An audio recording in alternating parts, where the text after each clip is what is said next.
Hey guys, thanks for checking out my YouTube channel again. I really do appreciate it. I love that you guys are tuning in. I'm hoping you're liking what you see. I hope you love the channel.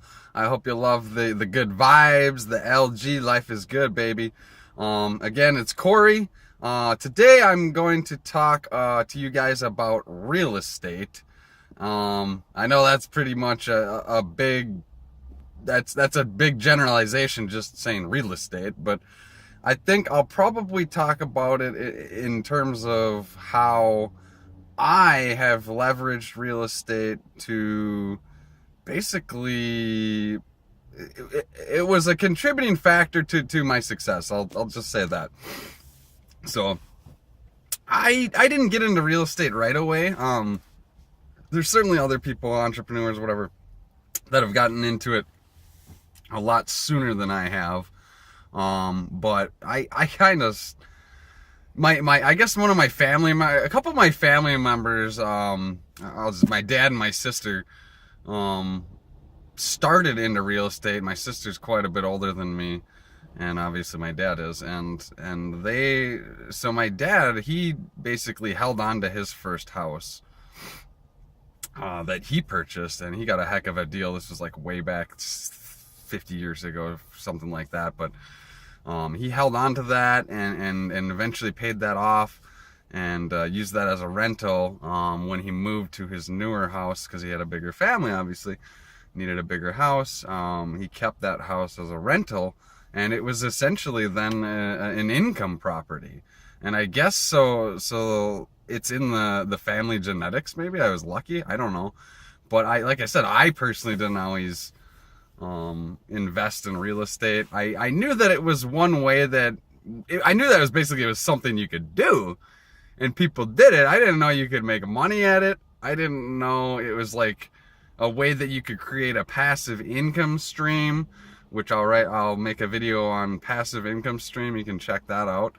I didn't really realize all these things until I started working just an odd job. I was in between. If you look at my other videos, my startup video, you'll know that I worked, and maybe even the introduction video, you'll know that I worked at in IT for most of my life, but some of it I worked in construction.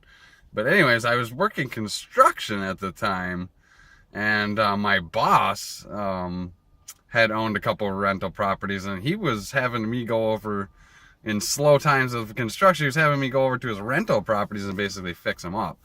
And I guess it was at that moment that I realized real estate investing is a little bit more than what I had just known it to be, based on what my dad and my sister, whatever. Like I saw it firsthand. I was like, you're literally providing a place for a family to stay. And the more and more houses you get, the more and more families you're able to help and provide them a place to stay. But not only that, like, if you can get a good deal on your real estate, you'll have to run the numbers. And there's plenty I'll do videos on this later. I don't have a name for any of them, so I'm not going to point. But you'll definitely have to run the numbers. But you can make money right out of the gate, with a small down payment, if your monthly mortgage payment is cheap enough or small enough that you can charge more rent depending on what your kind of area demands. Obviously in the US, the rental income, what you can charge for rent is going to vary. If you're in San Francisco or New York, it's ridiculous. When I was living in Maui, I was renting about 700 square feet, maybe 800 square feet, I think, for like $2,400 a month. Just ridiculous, right? It's so much money you're throwing away. I'm like, holy crap, I only spent a year in Maui, but I threw away like $30,000 or something just on rent, that I'll never see again. Versus if you put that 30 grand into a real estate investment, your home, if you bought a home, you would possibly get that equity back. Now, equity is a whole different story, and that's at the end of the deal. So obviously when you're buying something for an investment, or really anything, I think you should buy low and sell high. So buying real estate as an investment, you can flip it. There's flippers. I've done that. I flipped a house before and made a good profit, more than I put into it and more than the real estate fees and all that. So, you got to make money if you're going to get into this, because nobody wants to do a business where they're losing money. So real estate's really, it is a good investment, but there is some work. It's like, there is some work involved with it. And I guess you can't be what's the word I'm looking for? Like naive about it. You have to, like everything, I just like random, I don't know, I'm all in on everything. So you have to go all in on it, You have to do a good job. You have to do a good quality job. Buy a place that's in a good location. Maybe it's close to a college and it's easy to rent, or maybe it's close to a highway and, it's a good neighborhood and lots of other families are like, and it has to be rentable, and you have to get good tenants. Like, these are basically like your employees. These are guys that are going to do something for you. They're going to make you money, right? So you want to pick the best person that's going to make you money. I mean, the market rate kind of does dictate what you can charge for rent. You can get lucky here and there if your property is really nice or better than your neighbors or whatever, but for the most part, the market will dictate the rent. So look up your markets beforehand. Know what you're getting into. Like, don't be surprised, Do your research on real estate, but it's a phenomenal investment. So I don't want to be a braggart. That's not what I'm in this for. But what I will say, and using my experience, I've owned more than 5 properties, and I'll just leave it at that. And once you own one property, once you start paying down your mortgage, you can use, basically my strategy has always been, use any extra income you can to pay down that mortgage. Depending on the interest rate, if the market's doing good, I'll split between my real estate investment and my regular investments in the markets, my IRAs and stuff, brokerage account. But so I kind of halves it, and then like somehow miraculously out of my ass I pull out money for my businesses. But those are a whole separate thing. And back to real estate. Real estate is a great investment. I know, I'm in my 30s. I've been doing it for almost 10 years now. My first property, I went in with my dad, and we bought a 6-plex down in Rochester. It's a city anyways. We looked like close to where we lived, but ended up having to buy a 6-plex about a 35-40 minute drive away from where we lived, just to get a good deal, buy low, right?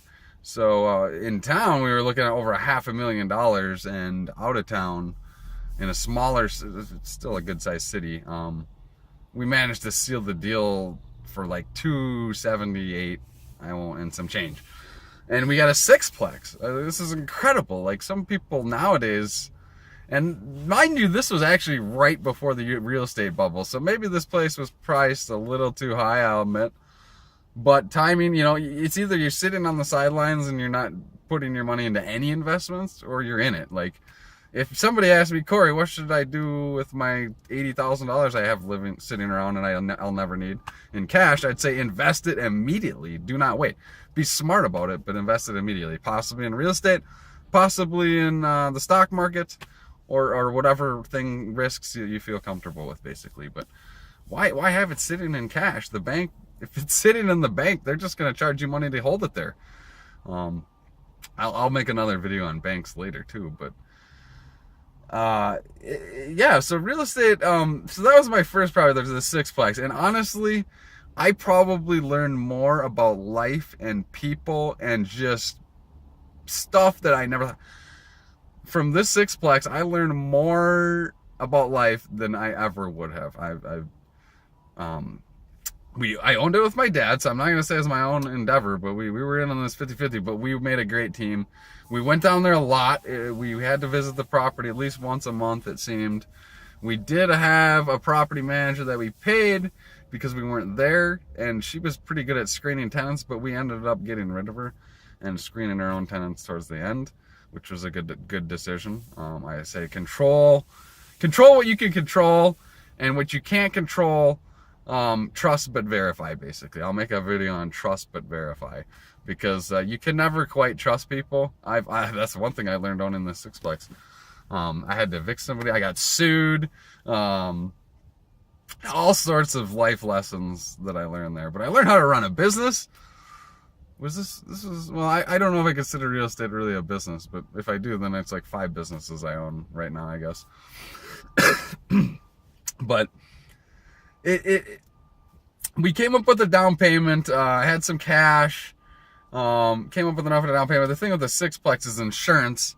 It's different than like a regular single family house. So there's some things, if you want to get into sixplex real estate, you're going to want to know the difference between that and single family or single unit housing. And even with single unit housing, there's stipulations, and you know, the counties and the state all have their laws that you need to follow or whatever. It's another thing of this city. The city, I missed an inspection on this sixplex once, and they came knocking. They were like my best friend after that. It was funny, but initially they were like mad at me, but we sorted it out. So that was a great investment, that sixplex. I moved on to buy other properties, rent out other properties, whatever, and made money. I always make sure that you can cash flow. Like, you don't want to be dumping money. You don't want a money pit. You want a house that basically you can like spruce up, clean up. Maybe it's an ugly duck, but it doesn't have holes in the wall. Like, you don't want to be patching sheetrock, but if you got to clean the wall, it's not a big deal. You know, buy a property you can work with in real estate, you know. If you're buying a house just for your family, that's what you're buying. I mean, you're not investing. I mean, you are investing in real estate because you're not paying rent. And this is the big argument, the new millennials or whoever, there's always this argument like, I'd rather rent than own, okay? And if you'd rather rent than own, that's fine. I'm going to make a video on renting versus owning. But if you do want to own a property, you know, just do your homework. Do your diligence. Be thoughtful. Hire more than one realtor. Like, don't listen to me. Like I said, don't take my advice. Basically, do your homework. You know, this is a huge investment. It's your money. This is very personal to you. If you're buying a house for your family, you're not paying rent anymore, which is great. You do have some other hidden costs with insurance and water and trash or whatever, but maybe you're paying those. That's probably a hidden cost in your rent anyways. You just think you're not paying it, right? So, do the math. If rent is actually cheaper than owning in the long term, you're not going to get equity out of your rent. But if if that works for you, that works for you. It doesn't work for me. This video is about real estate and how it's worked for me. So basically now what I'm looking at is I've got a whole passive, and a whole nother passive income stream that has been building for quite some time, and it's just alleviated some stress. I don't know. Check out my video on stress. But financial independence, they say money can't buy happiness. Well, it can alleviate stress, which causes sadness and depression. So, certainly people with lots of money, they're known to be sad or be depressed, but not having to worry about paying, basically not having to worry month to month, paycheck month to month or whatever, is a good feeling. Once you build up some money, you've got options. Now you've got equity in your house. You can take out a home equity line of credit. You've proven to people that the risks that one bank is taking on you is paid off. And so other people are willing to take risks on you. Your credit will improve. All these things, unless you miss your payment, be a responsible borrower. You're going to have to probably borrow money if it's your first house. But get a low interest loan, do your shopping, find the best realtor that's a reasonable price, inexpensive. Deal with the fees, but some of them you can get rid of with realtors. That's not a surprise.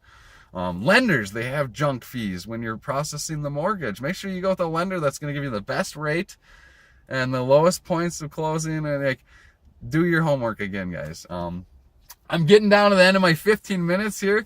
I loved making this video on real estate. I'm going to make a bunch more videos on real estate because I've literally just scratched the surface, guys. If you're liking what you're seeing, if you're liking what you're hearing, keep tuning in. I'm gonna have thousands of videos eventually. It's gonna take me years, but I'm going to get there, and I'm going to basically tell you guys what I've learned and sort of some mistakes I've made and what to watch out for and how I can help you guys, because that's what I'm here for. I'm here to help you guys.